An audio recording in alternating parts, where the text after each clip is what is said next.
Hello and welcome to Esotericism Matters. Please do leave a like if there's any part of this video that you enjoy, or better still, subscribe, as that helps YouTube's algorithm. Today I'm going to talk a little bit about group work. Now, group work is a long subject and goes right back into the history of humanity, in fact, where people came together in groups to better have a life worth living. So, not just for games, but also for existence, to cooperate together, and also, unfortunately, to fight together other groups. Now, in the esoteric theosophical world, groups have been around for a long time also, but particularly focused when DK talked about triangles those many years ago.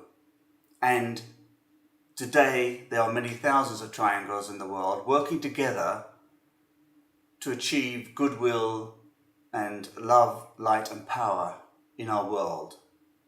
And this has been going on for many years now, many decades, and has been truly a great success in my opinion, and has saved humanity from a terrible history of violence and seeking the light through inappropriate means. For it is true to say that all humans deep down seek the light, even if they do not know that they do so.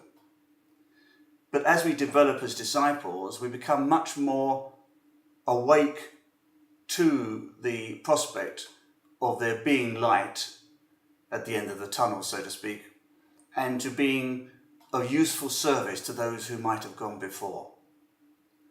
Now, DK talked about triangles quite a bit in his blue books, as you all know.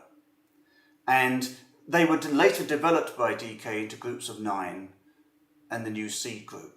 Both of those two groups ultimately failed due to the members' inertia and lack of action.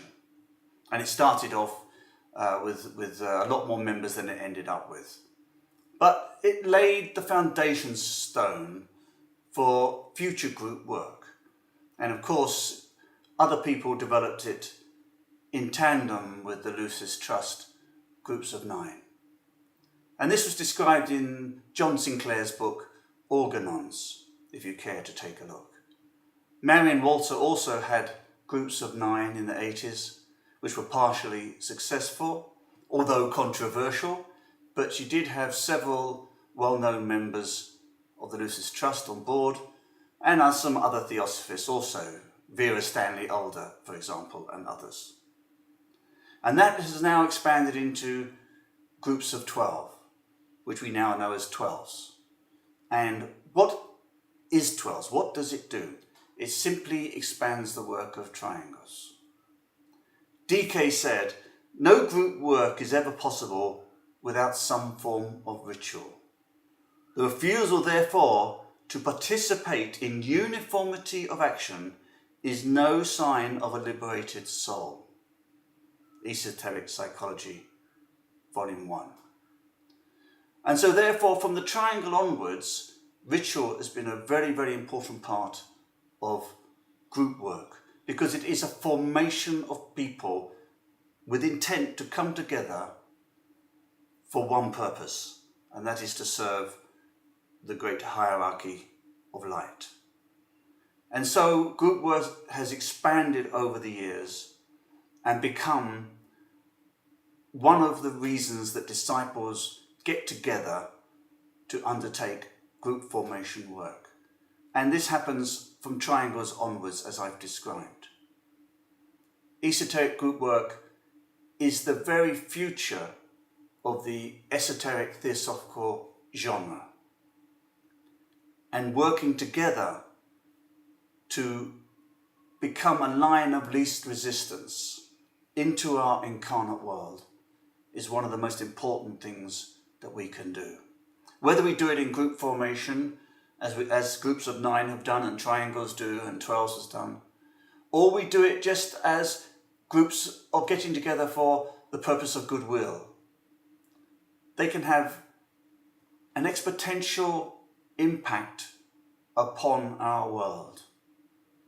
And they operate, as I've said before, as points of light, as points of least resistance to the ever-present energy, which is the universal energy, which is waiting to develop our world into a more peaceful, less suffering, and greater emphasis on cooperation and sharing.